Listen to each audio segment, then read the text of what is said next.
ईश्वर कहो। सारी धारणा युक्त बाबा की मुरली है, ऐसी यूनिक मुरली, साकार मुरली और ऐसी यूनिक मुरली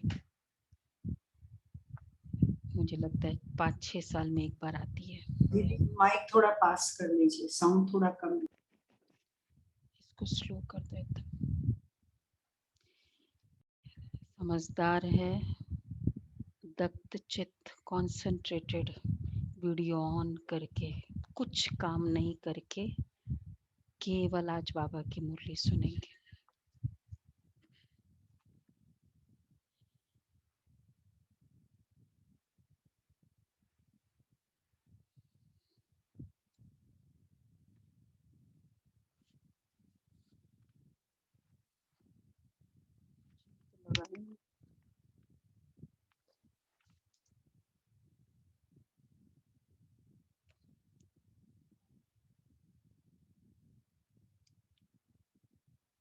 एकदम नोट करने जैसा है, गहराई से मनन करने जैसा है।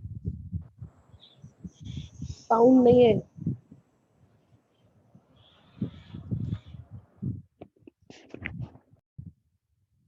किसको नहीं आ रही कम है? है आवाज।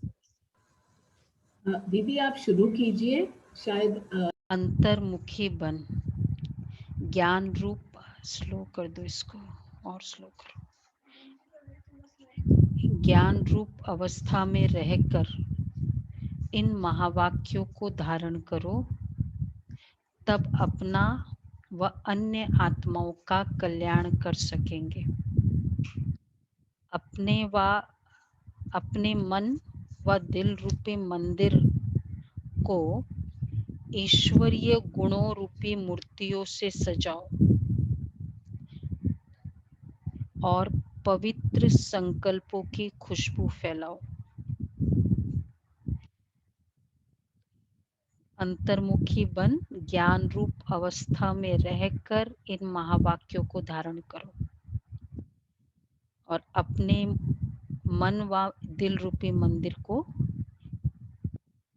ईश्वरीय गुणों से सजाओ। प्रश्न है, स्लो कर दो इसको। सर्वोत्तम सच्ची सर्विस कौन सी है और यथार्थ सर्विस का सूक्ष्म और महीन राज क्या है? सर्वोत्तम सच्ची सेवा कौन सी है और क्या सर्विस का सूक्ष्म महीन राज है? इतनी गहराई की बात है, चलो बाबा के शब्दों में सुनते हैं। किसको सर्वोत्तम सेवा कहते हैं? कैरेक्टर बिल्डिंग सेवा, सर्वोत्तम सेवा। उससे कोई भूल होती है तो उसे सावधान करने के साथ साथ सूक्ष्म रीति से अपनी योग शक्ति उन तक पहुंचाकर उनके अशुद्ध संकल्पों को भस्म करना, यही सर्वोत्तम सच्ची सर्विस है। तो उसको सावधान भी करे, अटेंशन दिलाए, लेकिन एट द सेम टाइम उनको योग की शक्ति, क्योंकि अगर अटेंशन दिलाकर उनके अशुद्ध संकल्प चलेंगे तो हमारा अटेंशन का इम्पोर्टेंस नहीं होता है, उसको फायदा नहीं हो रहा है। तो योग से वो अशुद्ध संकल्पों को भस्म करना, यही सर्वोत्तम सच्ची सर्विस है। साथ साथ अब ये तो उनके लिए जो सेवा कर रहे हैं, साथ साथ अपने ऊपर भी अटेंशन देना। मनसा में भी कोई अशुद्ध संकल्प उत्पन्न ना हो, इसमें खुद भी सावधान रहना और दूसरों प्रति ऐसी दिव्य सर्विस करना, यही सर्विस का सूक्ष्म और महीन राज है। एक एक पॉइंट नोट करते जाए। मैं बाबा का बहुत फेवरेट स्टूडेंट हूँ, तो उनके लिए क्या सेवा करनी है और स्वयं के लिए क्या सेवा करनी है। अशुद्ध संकल्प उत्पन्न न हो और खुद प्रति सावधान रहना। सावधान करने के बाद कोई संकल्प नेगेटिव न चले, इसलिए ये हम नेगेटिव मतलब डिमोटिवेशन हो जाता, उसको जो सावधानी दी जाती है। ओम शांति। हर एक पुरुषार्थी बच्चे को पहले अंतर्मुख अवस्था अवश्य धारण करनी है। अंतर्मुखता में बड़ा ही कल्याण समाया हुआ है। इस अवस्था से ही अचल, स्थिर, धैर्यवत, निर्माण चित्त, ये कौन से है? अवस्था नहीं है, ये इत्यादि दैवी गुणों की धारणा हो सकती है। अंतर्मुखी, बाह्यमुखी फोकस बाहर, अंतर्मुखी फोकस स्वयं पर।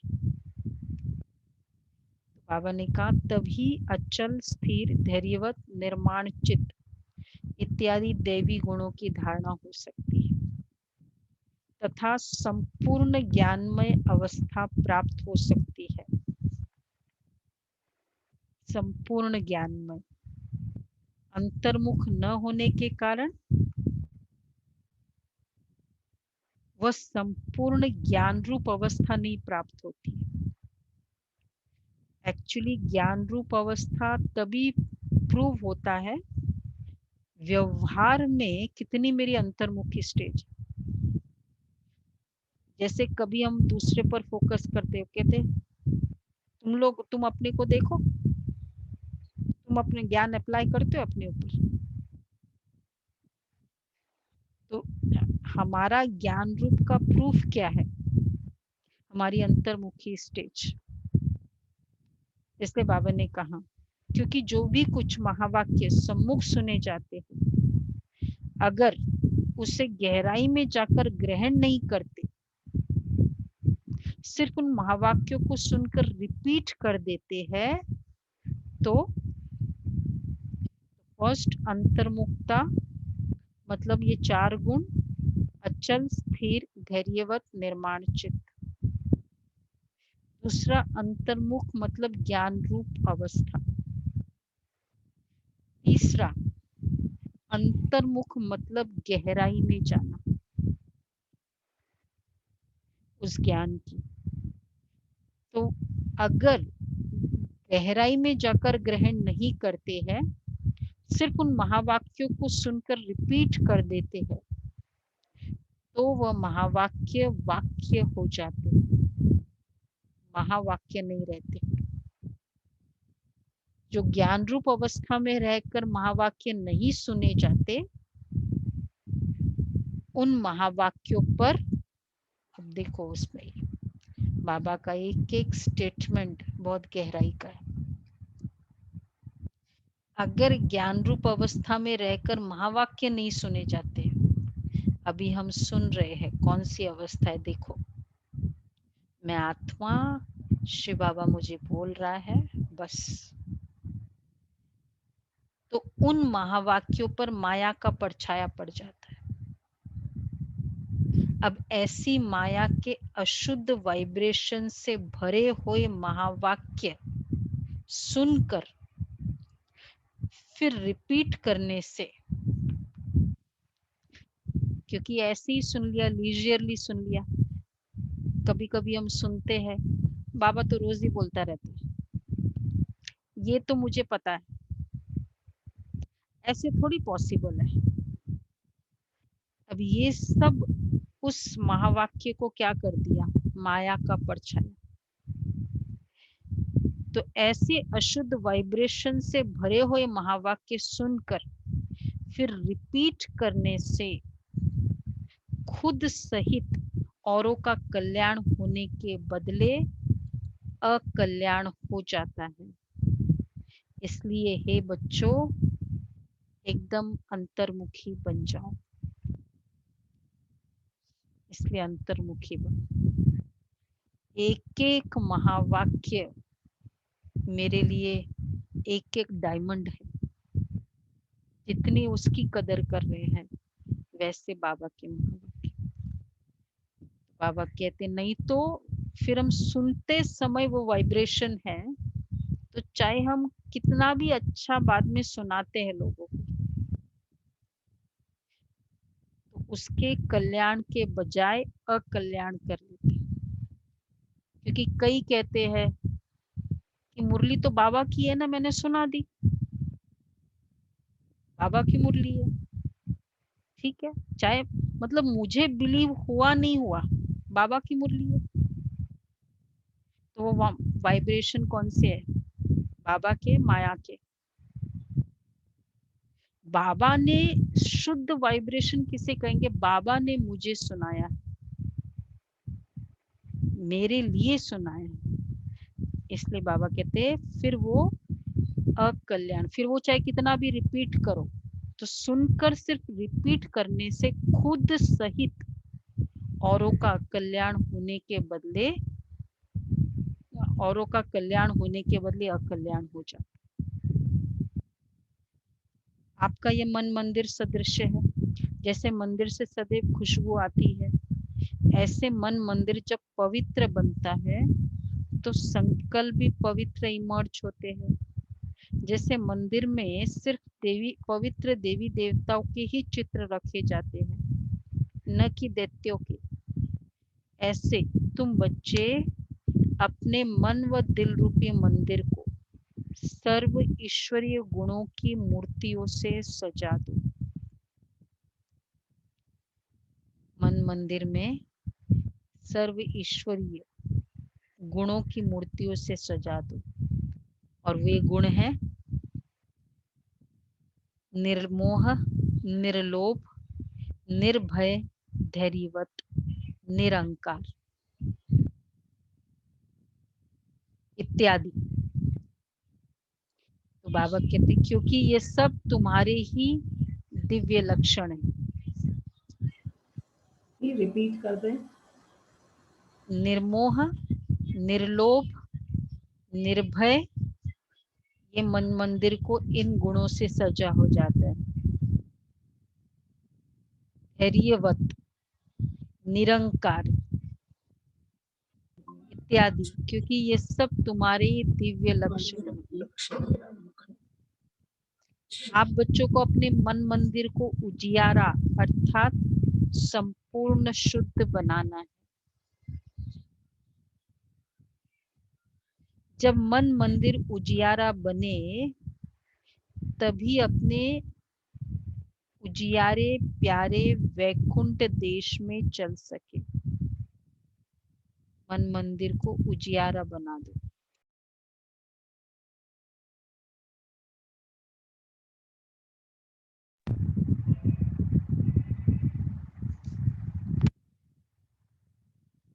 बाबा कहते मन मंदिर तो पहले था अंतर्मुखी अवस्था के 4 गुण अचल, स्थिर, धैर्यवत, निर्माणचित, और मन मंदिर के गुण निर्मोह, निर्लोभ, निर्भय, धैर्यवत, निरंकार। तो अब अपने मन को उज्जवल बनाने का प्रयत्न करना है तथा मन सहित कर्मेंद्रियों को वश करना है, परंतु न सिर्फ अपना मगर अन्य प्रति भी यही दिव्य सर्विस करनी है। ये दिव्य सर्विस करनी है। कौन सी दिव्य सर्विस है? जो बाबा ने शुरू में बताया कि कोई भूल होती है तो उसको कैसे डील करना है। वास्तव में सर्विस का अर्थ अति सूक्ष्म और महीन है। ऐसा नहीं कि किसकी भूल पर सिर्फ सावधान करना इतने तक सर्विस है, परंतु नहीं, उनको सूक्ष्म रीति अपनी योग की शक्ति पहुंचाए, उनके अशुद्ध संकल्प को भस्म करना, कर देना, यही सर्वोत्तम सच्ची सर्विस है। ये देखो, ये दिव्य सर्विस, सच्ची सर्विस। सावधान करने के बाद फिर योग की शक्ति देना। तो तब और फिर उस योग की शक्ति से अशुद्ध संकल्प को भस्म करना, स्वयं उनके अशुद्ध संकल्प। क्योंकि सावधान देने के बाद हो सकता है वो आत्मा थोड़ा रिसीव करने में कुछ इरिटेट हो, क्रोध आए, तब। तो यही सर्वोत्तम सेवा है। और साथ साथ अपने ऊपर भी अटेंशन रखना है, न सिर्फ वाचा अथवा कर्मणा तक, मगर मनसा में भी कोई अशुद्ध संकल्प उत्पन्न होता है तो उनका वाइब्रेशन अन्य के पास जाए सूक्ष्म रीति अकल्याण करता है।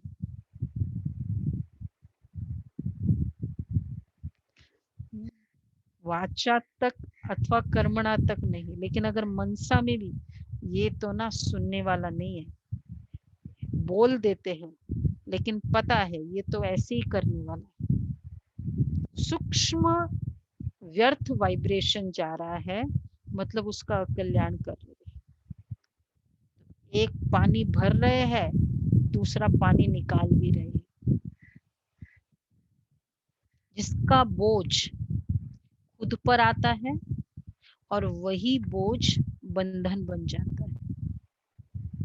इसलिए हे बच्चों, खुद सावधान रहो, फिर अन्य प्रति वही दिव्य सर्विस करो। यही आप सेवाधारी बच्चों का अलौकिक कर्तव्य है।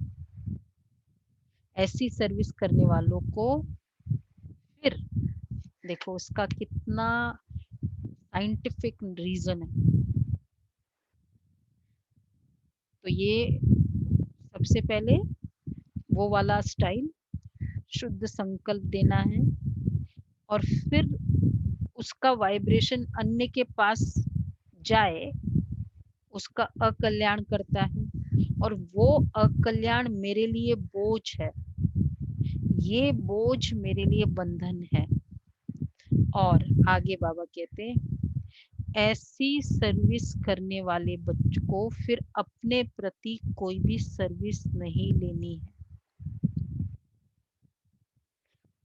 अपने प्रति सर्विस लेना मतलब फिर खुद की स्थिति खराब, फिर दूसरों का टाइम समझाने लेंगे, उसका टाइम लेंगे, मतलब फिर एक्स्ट्रा जो हम ले रहे हैं सेवा, भल कभी कोई अनायास भूल हो भी जाए तो उसे अपने बुद्धि योग बल से सदैव के लिए करेक्ट कर देना है।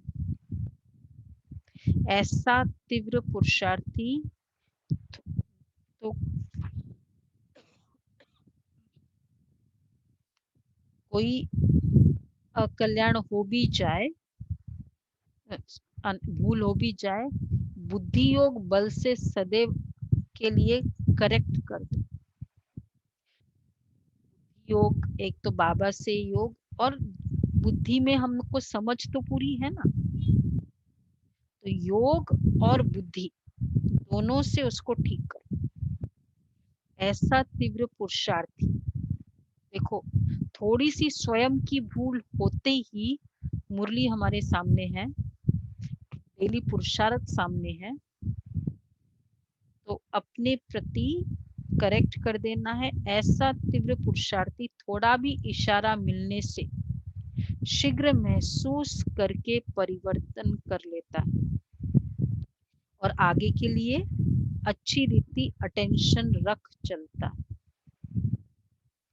तीव्र पुरुषार्थी सहज महसूस करेगा। यही विशाल बुद्धि बच्चों का कर्तव्य है।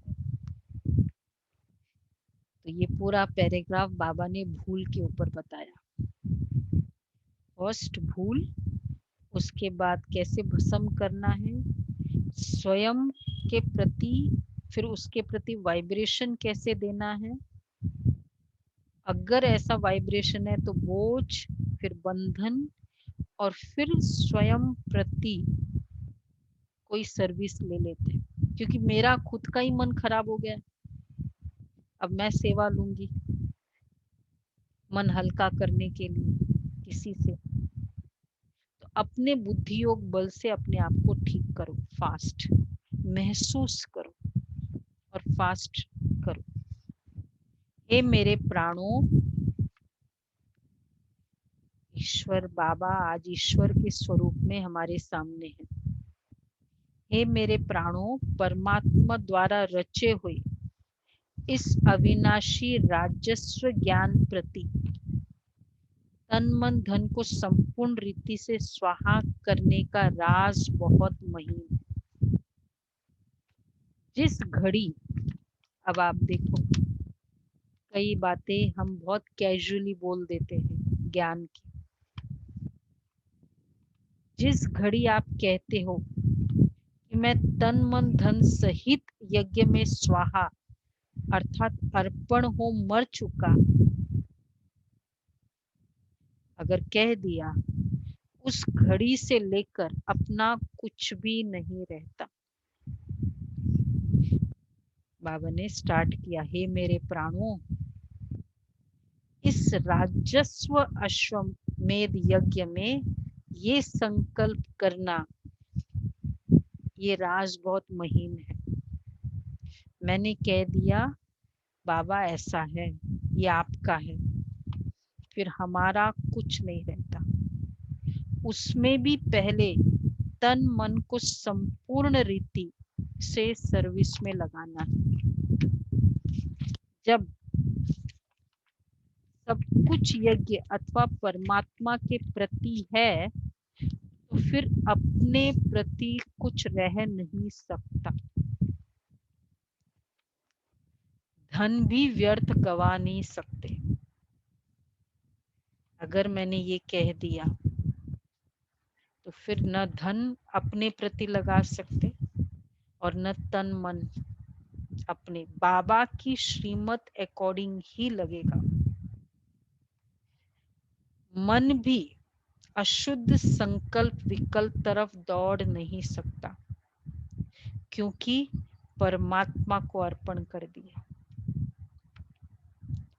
विदेही जनक की स्थिति आज बाबा हम बच्चों की करा रहे हैं कि मन कह दिया, मन तुम्हारा, अब तुम एक भी संकल्प अपने हिसाब से नहीं कर सकते।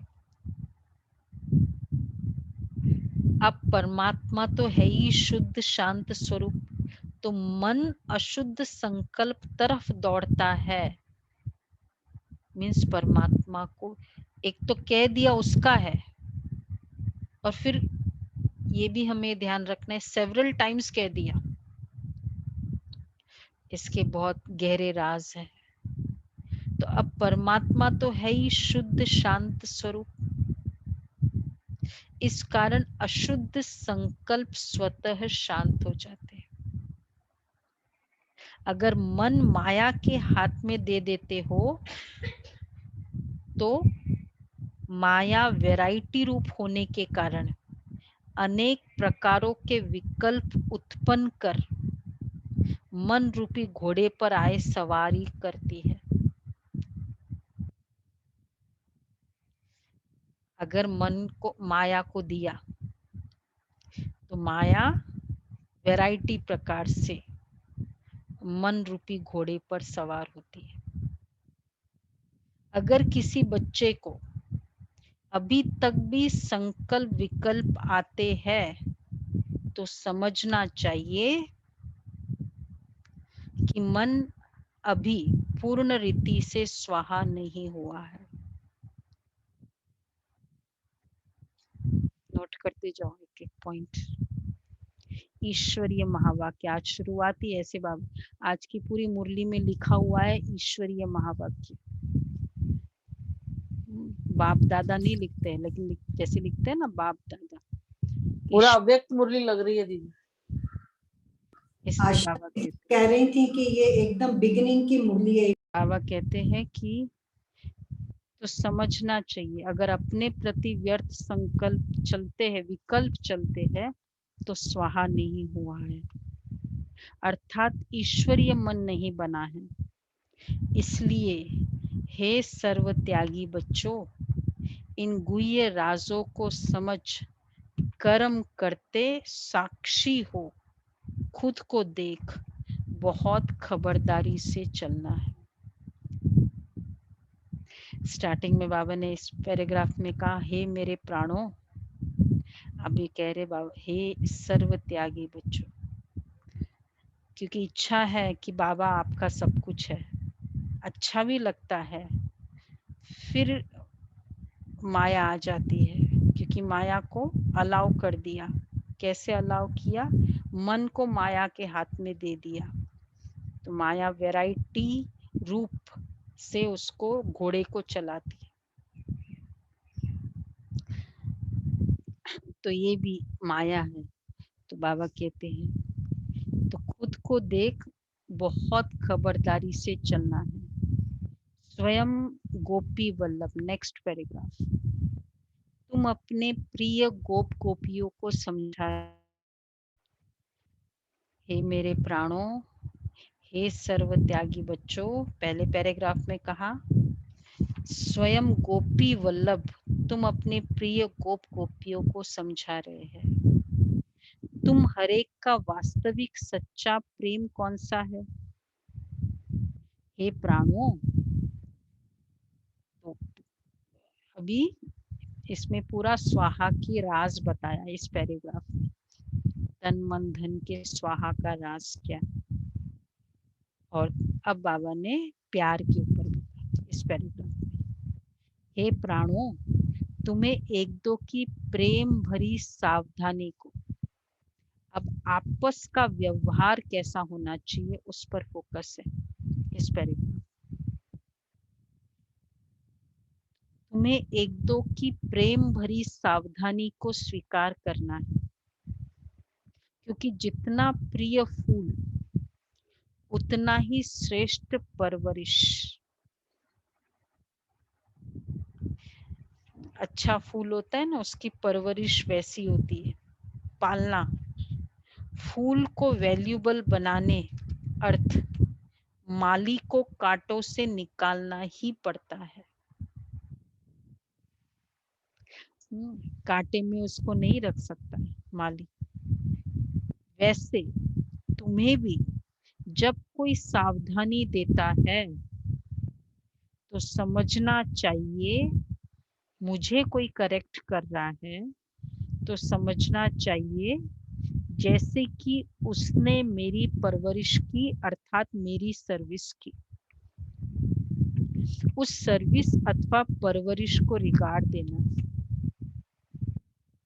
उसका करेक्शन मेरे लिए उसकी पालना है, और उस करेक्शन का रिगार्ड देना। करेक्शन का डिसरिगार्ड कल के हम क्विज में हमने किया था, वही अपमान की फीलिंग, अभिमान का सूचक है। यही संपूर्ण बनने की युक्ति है, यही ज्ञान सहित आंतरिक सच्चा प्रेम है। कितना हम करेक्शन का रिगार्ड रखते हैं, यही संपूर्ण बनना। इसलिए सरल चित नेचर उसमें बहुत हेल्प करता है। और फिर अंदर इतना सा भी संकल्प ना आए, ये भी इम्पोर्टेंट है। और यही ज्ञान सहित आंतरिक सच्चा प्रेम है। इस दिव्य प्रेम में एक दो के लिए बहुत रिगार्ड रखना होना चाहिए। हर एक बात में पहले खुद को ही सावधान करना। दिव्य प्रेम, जब हम किसी की करेक्शन कर रहे हैं तब बाबा ने कहा दिव्य सर्विस, और मेरी कोई करेक्शन करता है तो ये वाला स्टाइल परवरिश करना। तो पहले खुद को ही सावधान करना है। यही निर्माण चित अति मधुर अवस्था, डिवाइन। यही निर्माण चित, एक्चुअली हमारी मधुरता कम वही होती है, या तो जब हम दूसरे की मिस्टेक्स देखते हैं, या खुद दूसरा मेरे को करेक्ट कर दे, हमारी स्वीटनेस कम होती जाती है। उसके प्रति फीलिंग्स, स्वीट फीलिंग्स, बोलने में हम कहते श्योर श्योर जरूर ध्यान रखेंगे, हो सकता है ऐसा बोल भी दे, बट स्वीटनेस, फीलिंग्स, ऐसे प्रेम पूर्वक चलने से तुम्हें जैसे क्या होगा, बहुत अच्छा बात है, यहाँ ही वे सतयुग के सुहावने दिन आंतरिक महसूस होंगे। आज की मुरली मोती है, डायमंड है, वहां तो ये प्रेम नेचुरल रहता है। व्हाट इज गोल्डन एज, ये है। परंतु इस संगम के स्वीटेस्ट समय पर एक दो के लिए सर्विस करने का ये अति मीठा रमणीक प्रेम है। यही शुद्ध प्रेम जग में गाया हुआ है। देवी देवताओं का जो प्रेम है, राधे कृष्ण का जो प्रेम है, वो कोई फिजिकल नहीं है, ये वाला प्रेम है आत्मिक, मतलब ये वाला प्रेम। हम सोचते बहुत सच्चा प्रेम है, सच्चा प्रेम वही है आत्मिक, मानसिक और शारीरिक संबंध। आत्मिक संबंध में 100% अंडरस्टैंडिंग होती है, न उसकी बात का मुझे बुरा, न मेरी बात को उसका बुरा। यह है आत्मिक प्रेम, सोलमेट उसे कहते हैं। तो बाबा कहते हैं दीदी आत्मिक में मानसिक भी तो आएगा। मानसिक मतलब इमोशनल, वो अच्छा, नहीं, वो तो दुनिया वालों का है। Okay okay. मैं बहुत लव करती हूँ और इतना गुस्सा, फिर इतना नाराजगी, इतना डर भी, ये कोई प्रेम है? वो मानसिक प्रेम है। जी। तुम हरेक चैतन्य फूलों को, अब ये नेक्स्ट पैराग्राफ, 5th पैराग्राफ है, उसमें बाबा ने स्वयं को कोई करेक्ट करता है तब कैसे करना। अब इसमें अब हो सकता है कि वो दूसरा अज्ञानी है, मुझे करेक्ट कर रहा है और उसको हर बात मेरी खराब लगी, लेकिन बाबा की श्रीमत अकॉर्डिंग हमको पता है ना कि ये मेरी मिस्टेक है, चलो मुझे पॉइंट आउट किया, मेरी परवरिश, फाइन, ओके फाइन। इतना उसके प्रति एक भी संकल्प न चला के शुभ भावना चल, ये दिव्य प्रेम है।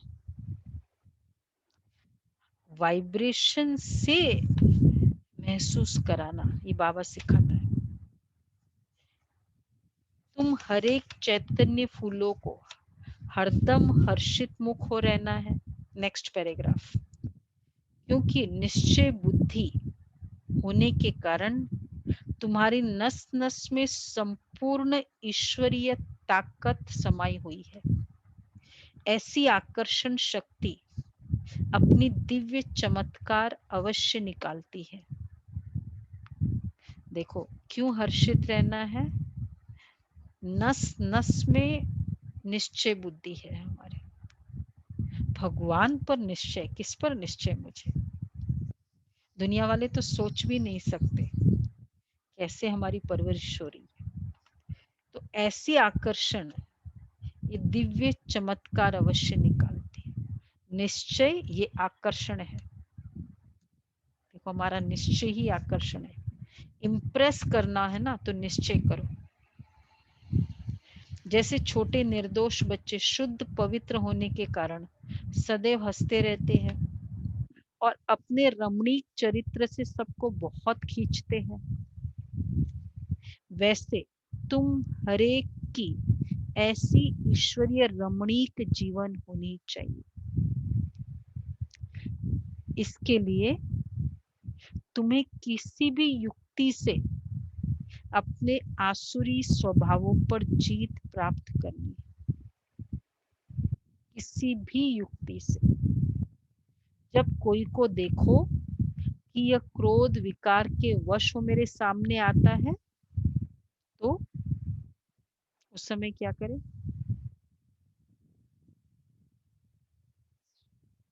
बाबा से शक्ति लो। उनके सामने आज बाबा के हर शब्द में गहरा विज्ञान है। उनके सामने ज्ञान रूप हो, बचपन की मीठी रीति से मुस्कुराते रहो तो वह खुद शांतचित्त हो जाएगा। क्रोध वो कर रहा है, तुम एकदम सरल चित्त बचपन की मीठी रीति से मुस्कुरा दो तो वह शांत चित्त हो जाएगी, अर्थात विस्मृति स्वरूप से स्मृति में आ जाएगा। इतना सरलता से पेश आना। संकल्पों में बच्चा क्रोध, आजकल के बच्चे तो नहीं, लेकिन अगर दैवी बच्चों को देखो कितना सरल होगा। वैसे भी कई होते हैं बच्चे एकदम सरल रहते, हाँ, भूल भी जाते कि पहले तुमने क्रोध किया, लेकिन वो तो बाद में भूलते। उस समय थोड़ा हो सकता है वो चेहरा नाराज हो, लेकिन ज्ञानी रूप का बचपन ये उस समय, इसलिए बाबा ने बहुत ये वर्ड यूज किया, उन मीठी ज्ञान रूप से ईश्वरीय रमणीक, हाँ, जैसे निर्दोष बच्चे होते हैं ना, तो ज्ञान रूप हो बचपन की मीठी रीति से मुस्कुराते, भल उनको पता न भी पड़े, क्योंकि सूक्ष्म रीति से उनके ऊपर जीत पाकर मालिक बन जाना। देखो, क्रोध करने वाला दास है या मालिक है? दास है। तो हमने उस पर जीत पाकर, हमको उसका असर नहीं हुआ तो मालिक हम बने। यही मालिक और बालकपन की सर्वोच्च शिरोमणि विधि है, मालिक और बालकपन की। ये हुआ निश्चय बुद्धि और क्रोध के ऊपर का पैराग्राफ। क्लियर है ना? अब ईश्वर जैसे संपूर्ण ज्ञान रूप, वैसे फिर संपूर्ण प्रेम रूप भी है। ईश्वर में दोनों ही क्वालिटी समाई हुई है, परंतु फर्स्ट ज्ञान, सेकंड प्रेम। दुनिया में भगवान का गायन है प्यार का सागर, पर एक्चुअली वो ज्ञान का सागर है फर्स्ट। अगर कोई पहले ज्ञान रूप बनने बिगड़ सिर्फ प्रेम रूप बन जाता है तो वह प्रेम अशुद्ध खाते में ले जाता है। ज्ञान के बिगर का प्रेम, ब्लाइंड लव जो होता है दुनिया में, अशुद्ध खाते में ले जाता है। इसलिए प्रेम को मर्ज कर पहले ज्ञान रूप बन भिन्न भिन्न रूपों में आई हुई माया पर जीत पाकर पीछे प्रेम रूप बनना है। ज्ञान रूप बनकर माया पर विजयी बनो। ईश्वर पहले ज्ञान रूप है, वो पूरा रॉन्ग है। नहीं, इसलिए ज्ञान रूप नहीं, पहले ज्ञान रूप। ये जो ब्लाइंड फेथ है वही तो प्रॉब्लम है, ब्लाइंड लव है वो भी प्रॉब्लम। पहले समझ होने के बाद फिर प्रेम करो, बाद में। इसलिए नहीं तो वो प्रेम अशुद्ध खाते में ले जाता है। इसलिए कहते हैं मैंने तो कभी सोचा ही नहीं था, मैंने तो ऐसा ही समझ लिया। अगर ज्ञान बिगर प्रेम में आए, ज्ञान के बिगर बस प्यार प्यार, बाबा बहुत अच्छा लगता है, बहनों का स्नेह बहुत अच्छा लगता है, तो कहाँ विचलित भी हो जाएंगे। जैसे अगर कोई ज्ञान रूप बनने के बिगर ध्यान में जाते हैं तो कई बार माया में फंस जाते हैं। इसलिए बाबा कहते हैं बच्चे, यह ध्यान भी एक सूत की जंजीर है,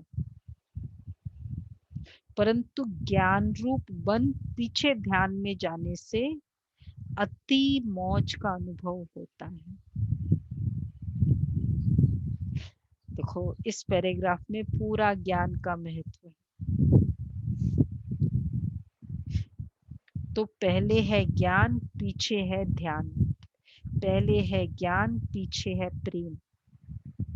प्रेम बेशक बहुत बाद में करो, ज्ञान रूप पहले बनो। समझदार बहुत होना बहुत जरूरी है। ध्यानिष्ठ अवस्था से ज्ञानिष्ठ अवस्था श्रेष्ठ है। इसलिए हे बच्चों, पहले ज्ञान रूप बन फिर प्रेम इमर्ज करना है। ज्ञान बिगर सिर्फ प्रेम इस पुरुषार्थी जीवन में विघ्न डालता है। ज्ञान बिगर सिर्फ प्रेम ये विघ्न डालेगा, ये धोखा देगा, उस आत्मा के लिए एनर्जी नहीं है, वो मोह के रूप में बदल जाएगा, एक्सेट्रा। पूरा ज्ञान और प्रेम, ज्ञान और ध्यान, ये बाबा ने कहा पहले ज्ञान की अवस्था। कंप्लीट समझो, हर बात को समझो, डीपली समझो, ये ज्ञान है। नहीं समझते मनन करो, उसको रिफर करो, बुक्स को पूछो, ये ज्ञान। तो ये है। अब उसके बाद इसमें दोनों तरह का प्रेम आ जाएगा क्या, कि परमात्मा के लिए भी खाली अप्लाई करना है। केवल प्रेम तो फिर क्या है, फिर बाबा के लिए यही तो ऊपर नीचे होता है। कभी कंप्लेन करते हैं, कभी नाराज हो जाते हैं, बहुत प्यार है, लेकिन पहले ज्ञान। जैसे किसी व्यक्ति से प्यार है लेकिन आपने उस व्यक्ति को पूरा समझा ही नहीं है, तो वो प्यार भी फिर कितना, चाहे वो कितना भी अच्छा हो, आपने तो समझा नहीं ना, बस भक्ति में किया ना, भक्ति में तो यही किया ना, तो फिर वो प्यार भी इतना इम्पोर्टेंट नहीं। इसलिए ईश्वर को भी पहले ज्ञान रूप में समझ के, आज बाबा की मुरली सुन कर के तो हमको प्यार होता है बाबा से। हम ऐसे ही थोड़ी ईश्वर है करके प्यार करते हैं, बहुत अच्छा करके वो वर्णन करने वाला प्यार थोड़ी है, लेकिन हम समझ रहे। और इस कारण जो समझ के प्यार होता है ना, वो कभी भी गिरेगा नहीं, वो कभी बहकावे में नहीं आएगा कि नहीं ये तो ऐसे ही बोलती है, ब्रह्मा कुमारियां ऐसे है, लोग ऐसे है, क्योंकि उसने ईश्वर को समझा। ईश्वर ने कुछ चीज बाकी नहीं रखी है। संडे की मुरली में बाबा ने बोल दिया कि बहुत इजीली कोई मिल जाता है, तो कैसे हम उसको यूजलेस सोचते, पता नहीं ऐसी भगवान मिल गए, ये बात भी राइट है या नहीं। तो इसी तरह बाबा हर चीज जो बता देता है वही तो ज्ञान है। हाँ, ध्यान निष्ठ होने में क्या ये प्रॉब्लम है ज्ञान के बाद? ये हो गया ज्ञान फर्स्ट, प्रेम नेक्स्ट, ज्ञान फर्स्ट, ध्यान नेक्स्ट, ज्ञान फर्स्ट, निश्चय नेक्स्ट। ज्ञान से निश्चय करो। इसलिए फिर हम कोई कितना भी यज्ञ में कुछ भी देखे, कोई कुछ भी बोले, हम डगमगाने वाले नहीं। ज्ञान। सभी अपनी वीडियोस क्यों ऑफ कर देते हैं सुनते सुनते? फिर तो हमको किसी भी पॉइंट पर डाउट भी नहीं आता। साक्षीपन की अवस्था अति मीठी रमणीक, तो ये हुआ ज्ञान वाली अवस्था। उसके पहले थे निश्चय वाली अवस्था और क्रोध को कैसे डील करने वाली अवस्था। अब है साक्षीपन की अवस्था, अति मीठी रमणीक और सुंदर। इस अवस्था पर ही आगे का जीवन का सारा मदार है। जैसे कोई के पास कोई शारीरिक भोगना आती है, उस समय वह साक्षी सुखरूप अवस्था में उपस्थित हो, उसे भोगता है। तो पास्ट कर्मों को भोग चुक्त भी करता है और साथ साथ फ्यूचर के लिए सुख का हिसाब भी बनाता है। शारीरिक भोगना पर साक्षीपन कैसे अप्लाई करना, तो वह साक्षी तो उसे भोगता है, तो पास्ट कर्मों को सुख रूप हो चुक्तु करना। ठीक है, अभी ना ये शरीर पर, सिर पर आया है, कर्म भोग इस शरीर पर आया है। माइंड को डाइवर्ट करके बाबा में लगाना, ये बहुत, नहीं तो शरीर में लगाते रहेंगे तो शरीर को कर्स करेंगे। कई बार कई कह देते हैं, ये लगता है हाथ उठा के फेंक दूं। बेशक वो नेचुरल है, कोई बहुत दुख दुख दे रहा है, बट ये कर्स कर रहे हैं हम उसको। बाबा ने कितना अच्छा कहा, साक्षी सुखरूप अवस्था में उपस्थित तो उसे भोगता है, तो पास्ट कर्मों को भोग चुकतू भी करता है और साथ साथ फ्यूचर के लिए सुख का हिसाब भी बनाता है। क्यों इस शरीर को मैं कर्ज करूं? इट्स वो तो एज गुड एज वही हुआ ना, जैसे कोई सामने मुझे कोई दर्द दे रहा है तो हम क्या कहते, उठा के निकाल दूं उसे। जैसे यही बोलना होता है शरीर के लिए, वो भी तो कर्ज है ना, जब दूसरों के लिए कर्ज। तो यह साक्षीपन की सुखरूप अवस्था पास्ट और फ्यूचर दोनों से कनेक्शन रखती है। पास्ट का कर्म भोग चुकतू हो और फ्यूचर में सुख का हिसाब बने उस शरीर के साथ। तो इस राज को समझने से कोई भी ऐसे नहीं कहेगा कि मेरा ये सुहावना समय सिर्फ चुकतू करने में चला गया। बहुत गहरा राज बाबा ने बोला है, अंडरलाइन कर ले। संगम युग का समय केवल चुकतू करने का समय नहीं है, लेकिन सुख भोगने का समय भी है और जमा करने का समय भी है। सत्युग के सुख भोगने का है। अगर मुझे लग रहा है ना कि बहुत पेपर्स आते जा रहे हैं, तन का पेपर, मन का पेपर, धन का पेपर, संबंधों का पेपर, तो मेरा तो चुकतू करने में ही संगम युग जा रहा है ना?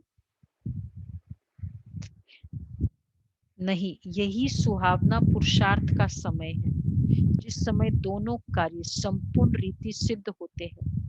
ऐसे दोनों कार्य को सिद्ध करने वाला तीव्र पुरुषार्थी ही अतीन्द्रिय सुख व आनंद के अनुभव में रहता है।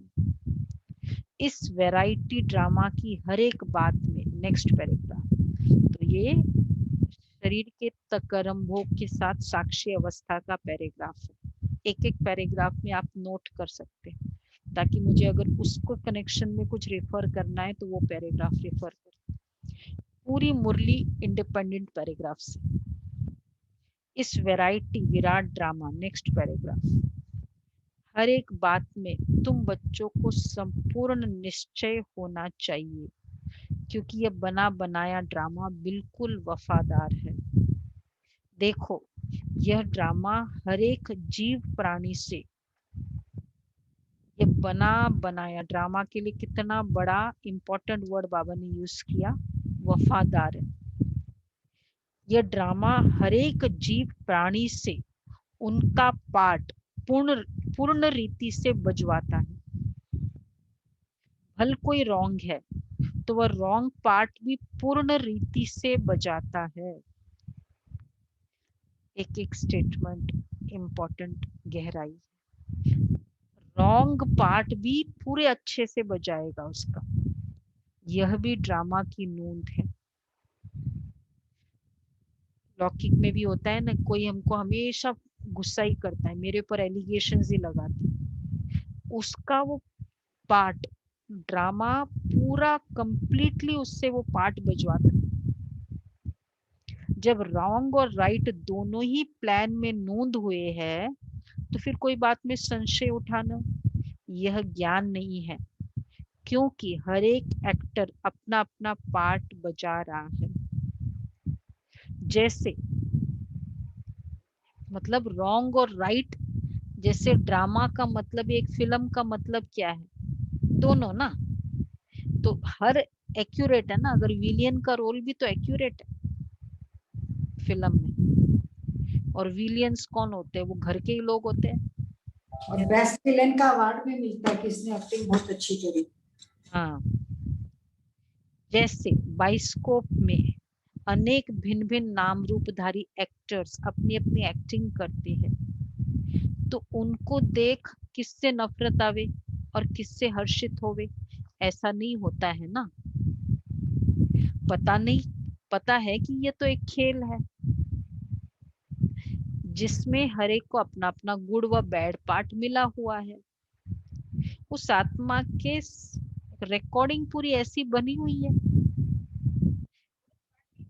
नूंद है ना, रिकॉर्डिंग है तो हर पार्ट नूंद है ना, प्ले करता जा रहा है ना वो। इसलिए तो कई बार लोग कहते पता नहीं क्या हो गया उस समय मुझे, क्योंकि वो रिकॉर्डेड था, वो प्ले होता गया, उसने कर लिया। लेकिन मुझे तो ज्ञान है ना, देखो यहाँ कहाँ मुझे ड्रामा यूज करना है, कहाँ मुझे ज्ञान यूज करना है, यही ज्ञान। किससे नफरत आवे, किससे हर्षित होवे, ऐसा नहीं होता है। पता है कि ये एक खेल है, जैसे जिससे हर एक को अपना गुड व बैड पार्ट मिला हुआ है, वैसे ही अनादि बने हुए बाइस्कोप को भी साक्षी हो, एक रस अवस्था से हर्षित हो, मुख हो देखते रहना। संगठन में ये पॉइंट बहुत अच्छी रीति धारण करनी है। एक दो को ईश्वरीय रूप से देखना है, यही है आत्मा देखते हैं ना, तभी ये बहुत डिवाइन फीलिंग के बिगर उसके पार्ट को हम देख नहीं सकते। आत्मा देखे बिगर साक्षी अवस्था आएगी नहीं। डायरेक्ट साक्षी फिर बहुत मेहनत लगता है, मैं चुप हो जाती हूँ, मैं चुप हो जाती हूँ। तो हम सोचते कभी कभी कि यही साक्षी है, आत्मा समझा नहीं। तो उसका बैड और गुड पार्ट होगा। मैं एक दो को ईश्वरीय रूप से देखना है, महसूसता का ज्ञान उठाए, सर्व ईश्वरीय गुणों की धारणा करनी है। महसूसता अपने लक्ष्य स्वरूप की स्मृति से शांत चित, निर्माण चित, धैर्यवत, मिठास, शीतलता इत्यादि सर्व दैवी गुण इमर्ज करने। ईश्वरीय रूप से देखो मतलब आत्मा से भी, आत्मा रूप से देखो, वो ईश्वरीय रूप में आत्मा, ज्ञान के रूप से। ईश्वर मतलब क्या? ज्ञान। ईश्वर सबसे पहले आज बाबा ने क्लियर किया ना, ईश्वर मतलब फर्स्ट ज्ञान रूप। तो दीदी उनका कल्याण कैसे है? नहीं क्लियर हो दीदी, बट धारण करनी है, महसूसता का ज्ञान उठाए, सर्व ईश्वरीय गुणों की धारणा करनी है, अपने लक्ष्य स्वरूप की स्मृति से शांत चित्त, निर्माण चित्त, ये सब गुण इमर्ज करने। तो एक्सेप्टेंस होते ही धैर्यता होगी, धैर्यता होते ही मिठास, योग लगेगा, योग करेंगे, मिठास आएगी, शीतलता होगी, निर्माण चित्त होंगे। नहीं तो योगी नहीं लगता है। मेजॉरिटी व्यर्थ संकल्प के कंटेंट क्या है? इसने ऐसा किया, इसने ऐसा किया, वो ऐसे करता है, वो ऐसे नहीं करता है, बस। नहीं, जो चीज मुझे किसी की नहीं अच्छी लगती है, वो वही संकल्पों में चलती रहती है। अब ये था ड्रामा का पॉइंट। अब ये पूरा पैराग्राफ, नेक्स्ट पैराग्राफ, धैर्यवत। पेशेंस की अगर कमी है तो ये पैराग्राफ हम देखें। धैर्यवत अवस्था हो गई है, बहुत गहरी है, लग रहा चलती जा रही है। और बल्कि ये आज 4 पेज की मुरली है, पढ़े आगे, लेकिन छोड़ने का दिल भी नहीं करेगा।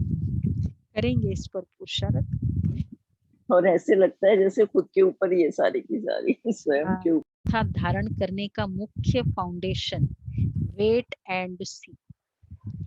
हे मेरे प्रिय बच्चों, बाबा की वेट अर्थात धैर्य धरना, सी अर्थात देखना। अपने दिल भीतर पहले धैर्यवत गुण धारण कर उसके बाद फिर बाहर में विराट ड्रामा को साक्षी हो देखना। वेट एंड सी। एक बार जानकी दादी को बहुत दिल था, एक सामने ये क्या, उनके सागर के किनारे सामने एक बहुत अच्छा फ्लैट था, बड़ा सारा बिल्डिंग था। दादी का संकल्प है कि इसको ले ले, बाबा की सेवा में यूज करेंगे। फिर सुनाया अपना संकल्प बहनों को। बहनों ने कहा इतना, अभी तो ये ग्लोबल हाउस बना, इतना महंगा, नहीं बिल्कुल नहीं लेना है। दादी चुप, ठीक है। ड्रामा, वेट एंड सी। दादी एकदम पक्की। समय के बाद किसी भाई ने बोला कि दादी ये बहुत अच्छा दिख रहा है, हम ले लेते हैं उसको, और ऐसे करके। और जैसे ही फिर उसने कहा सबने एग्री किया, वो ले लिया। वेट एंड सी, ये करो। वेट, यहाँ वेट, वेट शब्दों में इधर संकल्प, इतना साक्षी अवस्था। हाँ, अपने दिल भीतर अब पहले धैर्यवत गुण धारण कर, उसके बाद फिर बाहर में विराट ड्रामा को साक्षियों देखना। जब तक, देखो एक एक महावाक्य, कोई भी राज सुनने का समय समीप आवे तब तक धैर्यवत गुण की धारणा करनी है। सोचे इसमें क्या कल्याण है। कई बार होता है ना, बिजनेस में लॉस हो रहा है, हम कहते हैं इसमें कल्याण है। अब क्या कल्याण है, दिखाई नहीं देता। जब तक कोई राज सुनने का समय समीप आवे तब तक धैर्यवत गुण की धारणा करनी है। समय आने पर उस धैर्यता के गुण से राज सुनने में कभी भी विचलित नहीं होंगे। फिर जब वो राज खुलेगा, इसलिए हे पुरुषार्थी प्राणों, महावाक्य बाबा ने आज कभी नहीं यूज किए। जरा ठहरो और आगे बढ़कर राज देखते चलो। इस ही धैर्यवत अवस्था से सारा कर्तव्य संपूर्ण रीति से सिद्ध होता है। वेट एंड सी, यह गुण निश्चय से बंधा हुआ है। वैसे भी एक्चुअली भी हर चीज अपने समय पर ही होती है। हम अधीर होकर अपना कर्मों का हिसाब किताब कभी कभी खराब कर सकते हैं, कर लेते हैं। तो ऐसे निश्चय बुद्धि साक्षी दृष्टा हो, हर खेल को हर्षित चेहरे से देखते आंतरिक धैर्यवत और अडोलचित रहते हैं। यही ज्ञान की परिपक्व अवस्था है, जो अंत में निश्चय बुद्धि साक्षी दृष्टा, क्योंकि अब फिर ड्रामा का राज जब खुलेगा तो हमारा को अपनी धैर्यवत अवस्था पर नाज होगा और उससे विचलित नहीं होंगे। क्योंकि क्या होना है, डर या क्रोध इंस्टेंट नेचर का कारण है। कोई देखते इंस्टेंट रिएक्टिव नेचर जो होता है ना, उसको ही क्रोध बहुत आता है और उसको डर ज्यादा लगता है। इसलिए बाबा कहते हैं ऐसी निश्चय बुद्धि साक्षी दृष्टा हर खेल को हर्षित चेहरे से देखते आंतरिक धैर्यवत और अडोल चित्त रहते हैं। यही ज्ञान की परिपक्व अवस्था है, जो अंत में संपूर्णता के समय प्रैक्टिकल में रहती है। इसलिए बहुत समय से लेकर इस साक्षीपन की अवस्था में स्थित रहने का परिश्रम करना है। तो साक्षी अवस्था का नेक्स्ट गुण धैर्यता, ये पूरी धैर्यता के ऊपर। वेट एंड सी, ये हम स्लोगन कर ले हर बात में। कल्याण समाया हुआ है, क्या पता कहाँ कल्याण है। Wait and see, wait and see. Next second last paragraph है। जैसे नाटक में एक्टर को अपना पार्ट मिला हुआ पार्ट पूर्ण बजाने अर्थ आगे से ही रिहर्सल करनी पड़ती है, वैसे तुम प्रिय फूलों को भी आने वाली भारी परीक्षाओं से योग बल द्वारा पास होने के लिए आगे से ही रिहर्सल अवश्य करनी। कब से शुरू रिहर्सल? आज से, अभी से। लेकिन बहुत समय से लेकर अगर ये पुरुषार्थ किया हुआ नहीं होगा तो उस समय घबराहट में फेल हो जाएंगे। इसलिए पहला अपना ईश्वरीय फाउंडेशन पक्का रख दैवी गुणधारी बन जाना। लास्ट है ज्ञान स्वरूप स्थिति। तो बाबा ने इस पैराग्राफ में पूरा आगे के पार्ट का बताया। लास्ट पार्ट ये लिख दो उस पैराग्राफ के साथ।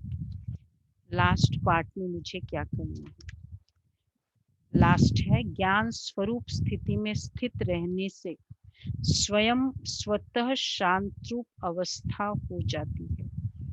जब ज्ञानी तू आत्मा बच्चे इकट्ठे बैठकर मुरली सुनते हैं तो चारों तरफ शांति का वायुमंडल बन जाता है।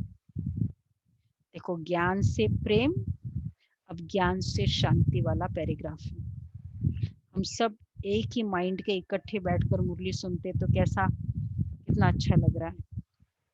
तो क्योंकि वे कुछ भी महावाक्य सुनते तो आंतरिक डीप चले जाते हैं। कौन से? ज्ञानी तो बच्चे। डीप जाने के कारण आंतरिक उनको शांति की मीठी महसूसता होती है।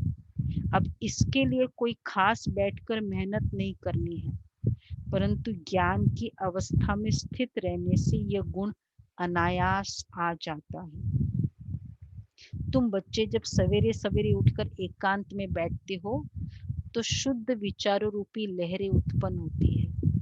उस समय बहुत उपराम अवस्था होनी चाहिए। एक्चुअली ये मुरली पढ़कर फिर सुबह अमृत वेले भी किया ना, तो रियली फिर अपने निज शुद्ध संकल्प में स्थित होने से अन्य सब संकल्प आप ही शांत हो जाएंगे और मन अमन हो जाएगा, क्योंकि मन को वश करने अर्थ भी कोई ताकत तो अवश्य चाहिए। इसलिए पहले अपने लक्ष्य स्वरूप के शुद्ध संकल्प को धारण करो। जब आंतरिक बुद्धि योग कायदे प्रमाण होगा तो तुम्हारी ये निरसंकल्प अवस्था स्वतः हो जाएगी। अच्छा,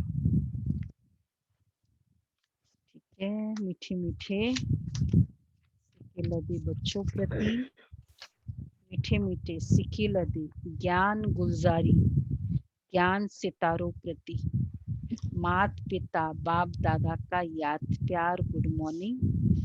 रूहानी बाप की रूहानी बच्चों को नमस्ते। हम रूहानी बच्चों की रूहानी बाप दादा को याद प्यार नमस्ते, good morning. Thank you Baba. Thank you, thank you. जल्दी जल्दी बोले। गहरी बाबा की मुरली, यूनिक मुरली। धारणा के लिए सार है, अपने लक्ष्य स्वरूप की स्मृति से। पहला पॉइंट, शांत चित्त, निर्माण चित्त, धैर्यवत, मिठास, शीतलता आदि सर्व दैवी गुण धारण करने। अपने लक्ष्य स्वरूप की स्मृति से शांत चित्त, निर्माण चित्त, धैर्यवत, मिठास, शीतलता सर्व दैवी गुण धारण करने हैं। दूसरा, निश्चय बुद्धि साक्षी दृष्टा हो। इस खेल को हर्षित चेहरे से देखते आंतरिक धैर्यवत और अडोल चित्त रहना। बहुत समय से लेकर इस साक्षीपन की अवस्था में स्थित रहने का परिश्रम करना। बहुत समय की साक्षी अवस्था प्रैक्टिस करनी है। वरदान है, स्नेह और शक्ति रूप के बैलेंस द्वारा सेवा करने वाले सफलता मूर्त भव। जैसे एक आंख में बाप का स्नेह और दूसरी आंख में बाप द्वारा मिला हुआ कर्तव्य सदा स्मृति में रहता है, ऐसे स्नेही मूर्त के साथ साथ अभिशक्ति रूपी बनो। स्नेह के साथ साथ शब्दों में ऐसा जौहर हो जो किसी का भी हृदय विदीर्ण कर दे। जैसे माँ बच्चों को कैसे भी शब्दों में शिक्षा देती है, तो माँ के स्नेह कारण वह शब्द तेज व कड़वे महसूस नहीं होते। ऐसे ही ज्ञान की जो भी बातें सत्य बातें हैं, उन्हें स्पष्ट शब्दों में दो, लेकिन शब्दों में स्नेह समाया हुआ हो, तो सफलता मूर्त बन जाएंगे। वरदान भी स्नेह शक्ति, तो स्नेह भी स्नेही बनो माँ का, और फिर शक्ति रूप उसको। इनफैक्ट आज का स्वमान ये भी रख सकते हैं, मैं स्नेह और शक्ति का बैलेंस रखने वाली आत्मा हूँ, या मैं साक्षी अवस्था। साक्षी अवस्था का बहुत समय का परिश्रम करना। साक्षी हो देखना है, साक्षी हो, ये आत्मा का पार्ट है, आत्मा का पार्ट है, ये फीलिंग। स्लोगन है, सर्वशक्तिवान बाप को साथी बना लो तो पश्चाताप से छूट जाएंगे। सर्वशक्तिवान बाप को साथी बना लो तो पश्चाताप से छूट जाएंगे। ठीक है, तो ये थी आज की मुरली। मुझे तो लगता है मैंने भी पहली बार ही पढ़ी अपने इसमें। वो नहीं सुनते तो बाबा कहते इसको थोड़ा किनारा कर दो। ये नहीं सुनेगा, इसके ऊपर विक्रम बोझ पड़ेगा। तो बाबा अब ज्यादा नहीं कहता है ताकि इस पर बोझ ना पड़े। बाबा कह देते इसको साइड कर दो, नहीं बोलना है उसको। स्वयं प्रति अटेंशन कैसे बाबा रखते थे,